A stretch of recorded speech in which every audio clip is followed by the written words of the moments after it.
Oila klubining hujumchisi bilan suhbat quramiz. Chempionat haqida gapirib bersangiz.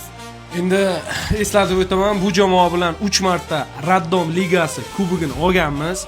Ajoyib bayram bo'lgan va jamoa bilan rejalar katta. Jamoadagi transferlar haqida ozgina ma'lumot bersangiz. Jamoadagi asosiy hujumchini boshqa jamoa transfer qila olmoqchi bo'ldi-ku, telefonda ko'rib qoldim. Keyin janjalli qildim-da qaytarib oldim.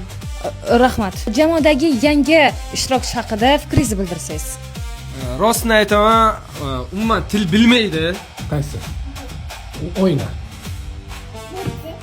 Bu kreslo. Bilmayman, Portugaliyadan transfer bo'lganmi? Aytganimizni qilmaydi.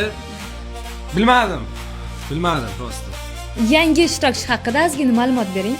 To'g'risi, u hali juda yosh, jamoamizga kelganiga mana 2 yil ham bo'lgani yo'q, lekin u bizni to'liq tushunishni boshladi va uni lug'atida bir ikkita so'zlar paydo bo'lgan, u shuni aytib bilyapti. Jamoaning jismoniy holati haqida ozgina gapirib bering. Jismoniy holatini mo'tadil saqlash maqsadida bizlar ularga maxsus mashqlar ro'yxatini qilib berganmiz. Ular shu mashqlarni har kuni qiladi. Hujumchilarga boshqa jamoalardan qiziqishlar bo'layotgan ekan.